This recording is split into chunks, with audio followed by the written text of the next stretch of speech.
یار 30 تو روزے ہیں، وہ بھی کئی دفعہ 29 ہو جاتے ہیں۔ اللہ کہہ رہا ہے ایام معدودات، ایک گنتی کے دن ہے۔ اور میرے بھائی کیا مصیبت ہے، میرا وقت نہیں گزر رہا۔ آپ یقین کریں، اللہ جانتا ہے ہم تو رمضان کو زنجیریں ڈالتے ہیں، یہ کام بھی رہ جاتا ہے رمضان گزر جاتا ہے، یہ بھی رہ جاتا ہے رمضان گزر جاتا ہے، یہ بھی نہیں ہو پاتا رمضان، پتہ نہیں کس وقت روزے آتے ہیں، کب نکل جاتے ہیں۔ کہتے ہیں میرا وقت نہیں گزرتا تو میں ٹی وی دیکھتا ہوں۔ قرآن سارا پڑھ لیا ہے، حدیثوں کا مطالعہ ہو گیا، اپنی آخرت کے لیے نفل سارے پڑھ لیے، تسبیحات ساری ہو گئی، جو اب ٹائم نہیں گزرتا تھا تو ٹی وی پہ جا بیٹھے۔ کدھر چلے گئے ہم؟ علامہ اسماعیل حقی نے حدیث لکھی، حضرت عائشہ صدیقہ رضی اللہ تعالیٰ عنہ فرماتی ہیں، تفسیر البیان میں موجود ہے، کہتی ہے ایک دن حضور اچانک میرے ساتھ آرام فرماتے بستر سے اٹھے نکل گئے۔ ہمیشہ نبی پاک علیہ السلام کا طریقہ مبارکہ تھا، جب رات کو تہجد کے لیے اٹھتے تو کہتے ابو بکر کی بیٹی حق تیرا ہے، وقت تیرا ہے، پر اگر تو اجازت دے تو میں اپنے اللہ کو راضی کر لوں۔ آج حضور نے پوچھا ہی نہیں، بستر سے اٹھے چلے گئے۔ کہتے میں اٹھی، میں نے دائیں بائیں دیکھا، محبوب نظر نہ آئے۔ حضور کی تامد استعمال شدہ پڑی تھی، وہ تامد میں نے اٹھا کے اوڑھ لی اور میں نکل گئی حضور کو تلاش کرنے۔ کہتی ہیں جب میں باہر گئی مسجد نبی شریف کے ساتھ جنت البقیع کی جانب، نبی پاک سجدے میں تھے۔ کہتی ہے میں گئی، تھوڑی دیر کھڑی ہوئی، حضور نے آہٹ سنی تو پوچھا تو کون ہے؟ میں نے کہا میں عائشہ ہوں۔ تو محبوب نے فرمایا یہ عائشہ کون ہے؟ میں نے کہا یا رسول اللہ میں آپ کی زوجہ۔ فرمایا زوجہ کیا ہوتی ہے؟ یا رسول اللہ میں ابو بکر کی بیٹی۔ تو نبی پاک نے فرمایا یہ ابو بکر کون ہے؟ حضرت عائشہ کہتی ہے میرا کلیجہ پھٹنے کو آیا، میں وہاں سے پریشان حال واپس آئی۔ جب میں گئی تھی تب بھی ہلکی ہلکی بارش تھی، واپس لوٹی تو پھر بھی ہلکے ہلکے قطرے بارش کے گر رہے تھے۔ میں آ کے ہامتی کامتی بیٹھ گئی، تھوڑی دیر گزری تو نبی پاک تشریف لے آئے۔ تو حضور صلی اللہ تعالیٰ علیہ وسلم نے مجھے پریشان دیکھا تو کہا عائشہ کیا ہوا؟ کہا حضور آج وہ ہوا ہے جو کبھی نہیں ہوا۔ یا رسول اللہ میں پریشان ہو گئی۔ حضور عجیب بات ہے، میں گئی ہوں، آپ نے پوچھا کون ہے تو میں نے کہا میں عائشہ۔ کا عائشہ کون؟ آپ کی زوجہ۔ فرمایا زوجہ کون؟ ابو بکر کی بیٹی۔ کا ابو بکر کون؟ اور پھر حضور میں گئی ہوں تو میرے کپڑے بھیگ گئے، آپ آئے تو کپڑے خشک ہیں، سمجھ نہیں آئی۔ تو لفظ سنو حدیث کے، نبی پاک نے فرمایا عائشہ لی مع اللہ وقت، میرا اپنے اللہ کے ساتھ ایک وقت ہوتا ہے۔ کس کے ساتھ؟ آج میرا دوستوں کے ساتھ وقت ہے، آج میرا گھومنے کا وقت ہے، آج میرا خوش گپیوں کا وقت ہے، آج میرا سیاحت کا وقت ہے، آج میرا پکنک کا وقت ہے۔ میرے نبی پاک نے فرمایا لی مع اللہ وقت، عائشہ میرا اپنے اللہ کے ساتھ، میرا اپنے اللہ کے ساتھ ایک وقت ہوتا ہے۔ اس وقت نہ وہاں کوئی فرشتہ آ سکتا ہے، نہ کوئی نبی اور مرسل آ سکتا ہے۔ جب فرشتہ اور نبی نہیں آ سکتے تو عائشہ اور ابو بکر کیسے آ سکتے ہیں؟ تو کہا یا رسول اللہ پھر وہاں ہوتا کون ہے؟ تو حضور فرمانے لگے ایک میں ہوتا ہوں، دوسرا میرا رب ہوتا ہے، تیسرا کوئی موجود نہیں ہوتا۔ امت کو درس دیا ایک وقت 24 گھنٹوں میں ایسا لایا کر اس میں تو اپنے رب کو دکھڑے سنائے، اس میں تو دعائیں مانگے، اس میں تو عرض و نیاز کرے، اس میں تو اپنے گناہوں کی معافی چاہے۔ اعلیٰ حضرت کے والد گرامی سے کسی نے پوچھا، مولانا نقی علی خان صاحب سے، کہ حضرت جی فرعون 500 سال ہی حکومت کر گیا، 500 سال ہی حکومت کر گیا، اللہ کا مقابلہ کرنے والا پکا کافر بے ایمان۔ تو آپ فرمانے لگے ملا رومی کی وہ کتاب پڑھو مثنوی، جس میں انہوں نے لکھا ہے کہ جب ساری دنیا سو جاتی تھی تو فرعون اٹھ کے مصلے پہ بیٹھتا تھا، کہتا تھا یا اللہ معاف کر دے، رب تو ہی ہے، گناہگار بڑا ہوں پر مہربانی کر۔ روز معافیہ مانگتا تھا تو رب کریم کی قدرت نے مہلت دی کہ روز توبہ کرتا ہے، چلو ایک دن سچی بھی کاری جائے تو اچھا ہے، اللہ نے مہلت دی۔ اور میرے بھائی اگر تو روز رات مصلے پہ بیٹھے تو تجھے مہلت ملے، عذاب نہ آئے۔ اگر تو اپنے رب کے ساتھ تنہائی کرے تو اللہ تجھے مہلت دے، سزا نہ دے۔ لیکن ہم یہ وقت نکالتے ہی نہیں، اللہ کے ساتھ میت کا ہمارا مزاج ہی نہیں۔ ترمذی شریف میں نبی پاک علیہ السلام نے فرمایا دنیا داروں کو دکھڑے نہ سنایا کر، مالداروں کے سامنے رونے نہ رویا کر، یہ تجھے کیا دے سکتے؟ تو اٹھ کے جائے گا تو کہیں گے محنت کرتا نہیں، روز مانگنے آ جاتا ہے۔ دنیا داروں کو دکھڑے نہ سنا، پر میں دکھ سنا تو اپنے رب کو سنا، اللہ والوں کو سنا، اللہ کے نبی کو سنا۔ اس سے مراد یہ سارے کہا دکھڑے اپنے رب کو سنا۔ اگر تو اپنے رب کو دکھڑے سنائے گا تو تھوڑی دیر ضرور ہوگی، لیکن ایک دن ایسا ضرور آئے گا، میرے مصطفیٰ کریم فرماتے ہیں رب تجھے دنیا سے بے نیاز کر کے مالا مال فرما دے گا۔ دھوکے کا مزاج نہ بنا، کینچی لے کے نہ گھوم کے کیسے جیب کاٹ سکتی، اللہ کو دکھڑے سنا۔ حضرت عائشہ عرض کرنے لگی حضور چلے یہ تو سمجھ آ گئی، لیکن بارش مجھ پہ پڑی آپ پہ پڑی نہیں، تو کہا عائشہ تم نے اوڑا کیا تھا؟ کہا حضور آپ کی تامت، فرمایا بارش کوئی نہیں تھی، جب تو نے میری تامت لی تو خدا کی رحمتیں تم پر برسنے لگ گئی۔ تو حضور کے وجود سے لگی ہوئی چیز کوئی اوڑھ لے تو رحمت برستی ہے، تو میرے نبی کی مسجد چومنے سے کیوں رحمت نہیں برستی؟ جالی چومنے سے کیوں نہیں برستی؟ جہاں جہاں حضور رکے، جہاں جہاں نبی پاک ٹھہرے، وہاں جانے سے کرم کیوں نہیں ہوتا؟ تو عزیزو یاد رکھو، رمضان میں ایک ڈیوٹی آپ نے یہ کرنی ہے کہ عبادت کو وقت دے، ٹائم نکالیں۔ جو اتنے سے بھی فارغ ہے نا، وہ 19ویں روزے تک کل فارغ ہو کے 20 کو اعتکاف بیٹھے۔ زندگی میں ایک دفعہ اعتکاف تو ویسے بڑا ضروری ہے، ہمارے بزرگوں نے لکھا ضروری ہے ایک بندہ اعتکاف کر لے زندگی میں ایک دفعہ، ہر سال کرے تو سنت ادا ہوگی۔ ویسے سنت مؤکدہ الکفایہ ہے، بستی میں اگر کوئی بھی نہ بیٹھے گا تو سارے گناہگار ہوں۔ ہم انشاءاللہ اس مسجد میں اس سال اجتماعی اعتکاف کریں گے۔ میں نے یہ پروگرام بنایا ہے کہ لوگ اعتکاف تو بیٹھتے ہیں، لیکن نہ بیچاروں کو قرآن مجید پڑھنا آتا ہے، نہ نماز وضو غسل کے مسائل آتے ہیں، نہ انہیں پتہ ہے کہ رات عبادت کیسے کرنی ہے۔ تو میں نے یہ ارادہ کیا، اس سال میں نے معافی لی ہے ہاتھ باندھ کے۔ میں نے کہا یار سارا سال میں پورے ملک میں گھومتا ہوں، اس سال رمضان میں میرا ارادہ ہے میں صرف اپنے شہر میں رہوں، میں کہیں نہ جاؤں، تاکہ جو جہاں سے بھی چل کے آئے اسے فون نہ کرنا پڑے، میں اسے مل جاؤں ویسے ہی۔ تو میں انشاءاللہ تعالیٰ یہی رہوں گا، اور رمضان کی 10 راتیں میں اپنے اعتکاف والوں کے ساتھ گزاروں گا انشاءاللہ تعالیٰ۔ یہاں آپ لوگ آئے، جو سنجیدہ قسم کے لوگ ہیں ان کو ساتھ لائیں، وہ یہاں آ کے اعتکاف کریں۔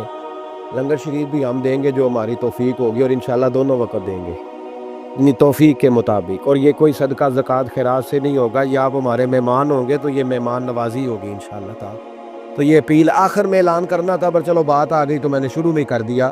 یا ہم مقدور بھر کوشش کریں گے آپ کے لیے اجتماعی اعتکاف کا بندوبست، ہمارے جو دیگر طلباء علماء ہوں گے وہ بھی آپ کے ساتھ وقت گزاریں گے، وضو غسل نماز کی چیزیں سکھائیں گے، آپ کو قرآن مجید پڑھنا پڑھانا سکھائیں گے۔ 10 دنوں میں جو ممکن ہو سکے گا ہم انشاءاللہ تعالیٰ کریں گے۔ تو اعتکاف میں وقت دیں۔ دوسرا کام آپ نے یہ کرنا ہے رمضان شریف میں کہ قرآن پاک زیادہ سے زیادہ پڑھنا ہے، پڑھیں گے انشاءاللہ۔ اگر آپ ناراض نہ ہوں تو ہم نے قرآن مجید پڑھنا بالکل ہی چھوڑ دیا، قرآن پاک کھلتا ہی نہیں، توجہ ہی نہیں، مزاج ہی نہیں، سارا دن بیت جاتا ہے، قرآن مجید نہیں کھلتا، قرآن مجید نہیں پڑھا جاتا۔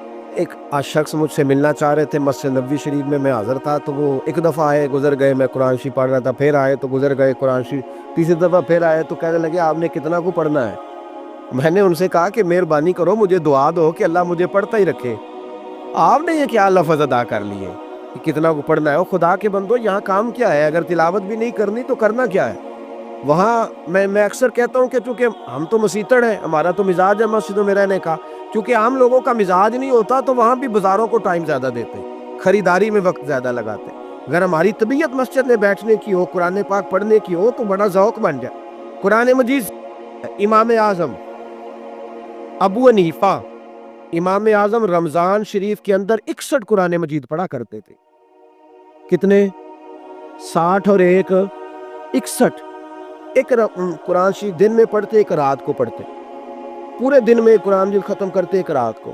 اور آپ فرماتے ہیں 61واں قرآن مجید وہ تھا جو میں تراویحوں میں سنا کرتا تھا۔ 61 قرآن پاک آپ ہر رمضان میں پڑھا کرتے تھے۔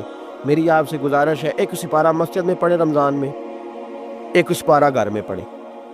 مسجد میں پڑھیں گے تو مسجد کا حق ادا ہوگا، اور گھر میں قرآن پاک کھول کے بیٹھیں گے تو بچے بھی آ کے پاس بیٹھ جائیں گے، چھوٹے چھوٹے بچے۔ یہ کبھی تجربہ کرنا، یہ بخشش کا ذریعہ ہے۔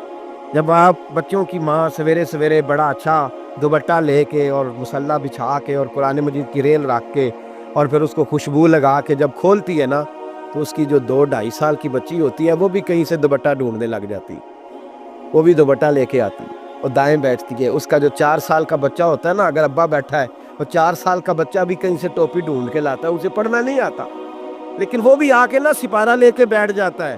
میں نے دیکھا ہے بچے تھوڑا تھوڑا ہلنے لگتے ہیں۔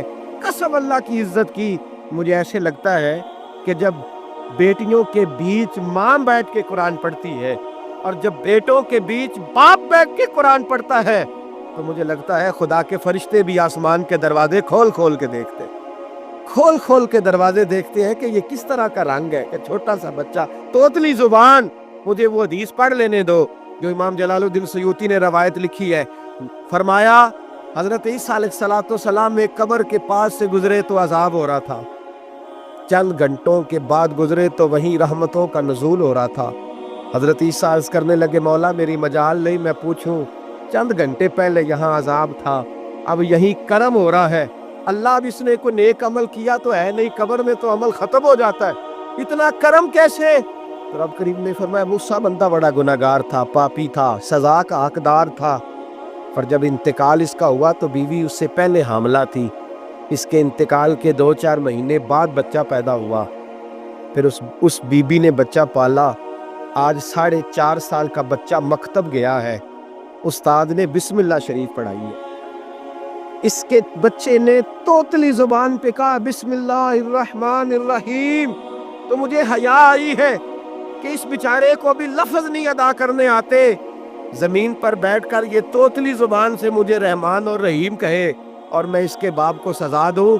بس بچے نے ایک دفعہ بسم اللہ پڑھی ہے, میں نے باپ کے سارے گناہ معاف فرما دیے. مہربانی کرو, ایک سپارہ گھر میں, ایک سپارہ مسجد میں, یہ ضرور آپ نے روٹین بنانی ہے. مسجد میں پڑھیں گے تو مسجد کا حق ادا ہوگا, گھر میں پڑھیں گے تو بچے بھی پڑھیں گے. اور تیسرا سپارہ وہ ہے جو آپ نے تراویح میں سننا ہے. تو کتنے سپارے ہو گئے ایک دن میں؟ 3. تو رمضان میں کل کتنے ہو گئے؟ 3 قرآن پاک. کتنے قرآن پاک جی؟ 3 قرآن مجید. ایک سپارہ دن میں, ایک رات میں, تو آپ کا 10 دن کے اندر انشاءاللہ قرآن پاک ختم ہو جائے گا. کریں گے انشاءاللہ تعالی.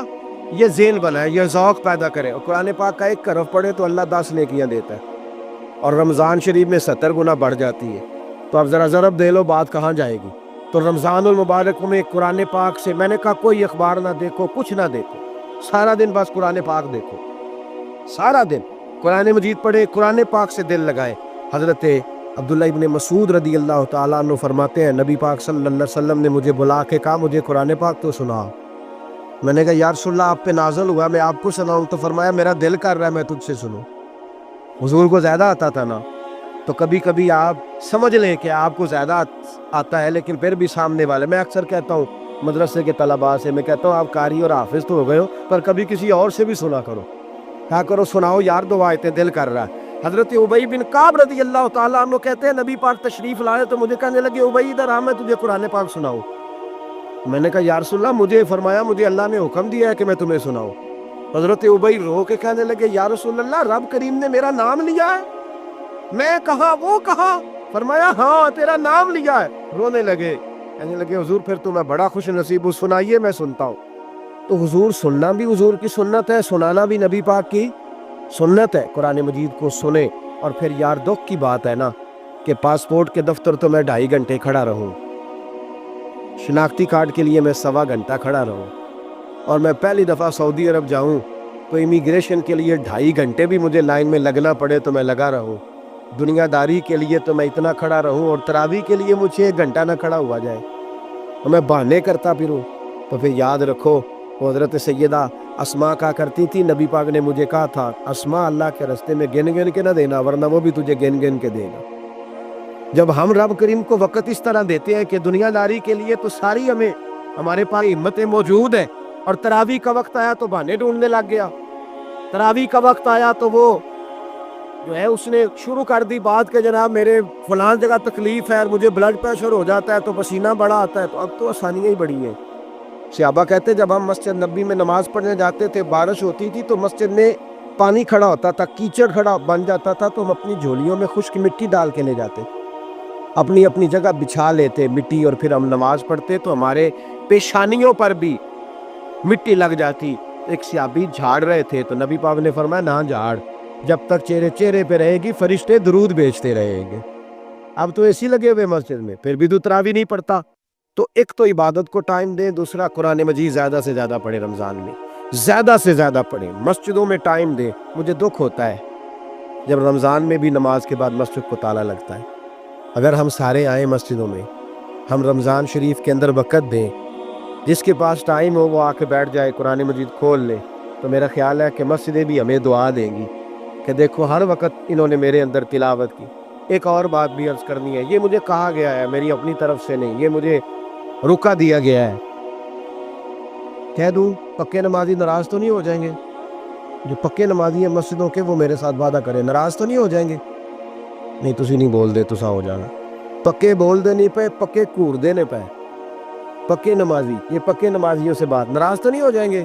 یہ بول کے بتائیں، انشاءاللہ کہیں۔ کچے نمازیوں کو شکوہ ہے کہ پکے نمازی رمضان میں ہمیں گورتے ہیں، رکھے دیے مجھے انہوں نے، کہتے ہیں پکے نمازی، کہتے فصلی بٹیرے آ گئے نے، یہ زیادتی ہے، یہ ظلم ہے۔ آپ پکے نمازی ہیں تو مہربانی کریں، آپ وہ جو آپ نے صف الاٹ کرائی ہے نا اپنے نام پکی، کہ اتھے میں بھینا روز تو کتوں آ گیا، یہ چھوڑ دیں آپ، مہربانی کریں، یہ اللہ کا گھر ہے، یہ کسی کے نام رجسٹری ہو سکتی، جو آیا ہے نا بیچارہ، چلو کبھی کبھی صحیح، مہربانی کریں اس کو ٹائم دے، بیٹھنے دے، کچھ نہیں ہونے لگا۔ اور جب وہ آئے نا تو دعا کریں، جب اس کو دیکھیں تو کہ یا اللہ یہ آیا ہے تو ہمیشہ آتا ہی رہے، اس کو دعا دے، مہربانی۔ بچے شکوہ کرتے ہیں، کہتے ہیں پکے نمازی سانس نہیں لینے دیتے مسجد میں۔ اور ایک بات اور، یہ حضرت علی کا قول ہے، اس کو دل کی تختی پہ لکھ لینا، دل کی تختی پہ، شیر خدا کی شیروں جیسی باتیں۔ حضرت مولا علی شیر خدا فرمایا کرتے تھے، وہ نیکی کرنے والا اچھا نہیں جو نیکی کر کے اکڑ جاتا ہے اور دوسروں کو گناہگار سمجھتا ہے، وہ نیکوکار اچھا نہیں۔ فرمایا کرتے تھے اس سے وہ گناہگار اچھا ہے جو گناہ کر کے کم از کم شرمندہ تو ہوتا ہے نا۔ فرماتے ہیں جو گناہ کر کے شرمندہ ہو وہ زیادہ اچھا ہے اس سے جو نیکی کر کے اکڑ جائے۔ تو تھوڑی سی نیکی کر کے، پرہیزگاری کر کے ساری دنیا کو گناہگار سمجھنے لگ جانا، یہ تو بت پیدا کر لیا ہے تو نے اپنے اندر، اس بت کو توڑ دے۔ پتہ نہیں کون کب آئے اور اللہ کا ولی بن جائے، کوئی آیا لے کے چلا گیا، کوئی عمر بھر بھی نہ پا سکا۔ میرے مولا تجھ سے گلا نہیں، یہ تو اپنا اپنا نصیب ہے۔ تو مہربانی کریں پکے نمازی، تھوڑی شفقت کریں، یہ میں سب سے نہیں کہہ رہا، جو گھورتے ہیں صرف ان سے کہہ رہا ہوں۔ کچھ پکے نمازی ہیں تو الحمدللہ دل کے بھی بڑے پکے ہیں، سوچ کے بھی بڑے پکے، اچھے ہیں، خوبصورت لوگ، لیکن کچھ ایسے لوگ ہیں، ہمارے شہر کے ایک ڈاکٹر صاحب ہیں، میں نے کہا نماز مسجد میں پڑھا کریں، ان کی عمر کافی زیادہ ہو گئی ہے، تو کہتے ہیں حضرت میں پڑھوں گا انشاءاللہ۔ ان کو میں نے دوائی لینے گیا تو وہاں بھی میں نے بات شروع کر دی، میں نے کہا آپ مہربانی کریں، کہتے میں آؤں گا۔ کچھ دنوں کے بعد میں نے اس مسجد میں نماز پڑھی اور خاص کر کے پڑھی کہ یہ ٹائم ہے۔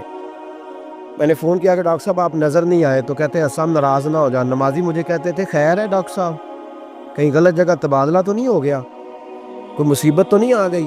تو کہتا ہے مجھے شرم سی آتی ہے کہ نمازی اس طرح، ویسے بھی میں گیا نہیں، 60 سال عمر ہو گئی، تو اب نمازی تو یہ آپ کیا کر رہے ہیں؟ ہم کوئی اللہ کی رحمت کی منشی ہیں کہ ہم سے پوچھ کے وہ دے گا جس کو دے گا؟ کیا کرتے او بھائی؟ حضرت باجدید بستامی رحمت اللہ تعالیٰ علیہ جیسے لوگ کہا کرتے تھے جنہوں نے ساری زندگی جھوٹ نہیں بولا، حرام نہیں کھایا، فرماتے تھے الفن کہتا ہوں، بالغ ہونے کے بعد نماز قضا نہیں کی، لیکن پھر بھی کہا کرتے تھے دعا مانگو میرا رب مجھ سے حساب نہ پوچھ لے، حساب والا نہیں ہوں میں، درگزر والا ہوں، قد عدل کرے تے تھر تھر کمبن اچیاں شانہ والے، یہ تو فضل کرے تے بخشے جاون میرے جے منہ کالے۔ تو مہربانی کرے آگے چلے، رمضان شریف میں سخاوت کرنی ہے۔ حضرت انس بن مالک رضی اللہ تعالیٰ عنہ فرماتے ہیں جس طرح تیز آندھی چلتی ہے، ذرا مثال دیکھیں صحابی کی کتنی خوبصورت، فرماتے ہیں جس طرح تیز آندھی چلتی ہے نا، اس طرح رمضان میں میرے نبی کی سخاوت چلا کرتی تھی۔ نبی پاک ہر سائل کو دیتے، جو قیدی بند ہوتے نا، قیدی جنگ کے قیدی کفار، حضور انہیں بھی آزاد کر دیتے رمضان، فرماتے جاؤ تمہیں آزاد کیا، سخاوت کرے۔ اور میرا مشورہ ہے اس دفعہ غریبوں سے غریب سخاوت کرے، نسخہ دے رہا ہوں امیر ہونے کا، تو سخی ہو جا، رب کریم تجھے امیر کر دے گا، سخی بن جا۔ مالا والے سخی نہیں ہوندے تے سخیاں کول مال نہیں ہوندا، ایتھے اوتھے دوواں جہان نہیں، سخی کنگال نہیں ہوندا، سخی بن جاؤ۔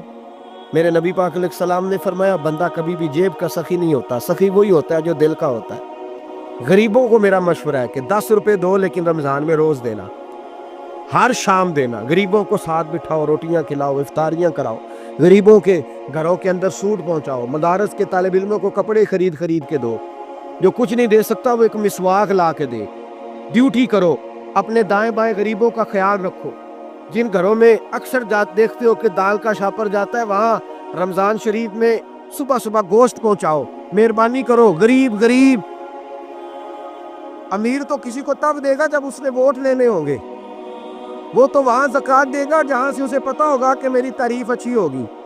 وہ تو مسجد میں اس وقت خرچ کرے گا جب اس کا نام بار بورڈ پہ لکھا جائے گا. غریبوں، تم نے ظلم کیا ہے.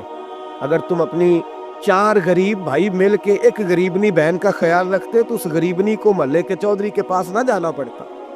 اگر 4 غریب بھائی ایک غریب بھائی کا خیال کر لیتے، تھوڑے تھوڑے جو صاحب حیثیت تھے، تو وہ مجبور نہ ہوتا. مہربانی کرو. حضرت عبداللہ ابن عمر رضی اللہ تعالیٰ عنہ ہر روز مدینے کے مسکینوں کو ڈھونڈ کے لاتے تھے. فرماتے تھے کہ ان کو ایک تھیلا دینا میں عزت نہیں سمجھتا.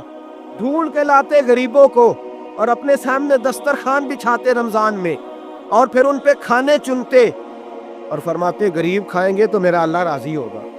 ساتھ بٹھا کے کھلاتے. ایک بڑی عجیب بات ہو گئی گھروں میں ہو جاتی ہے.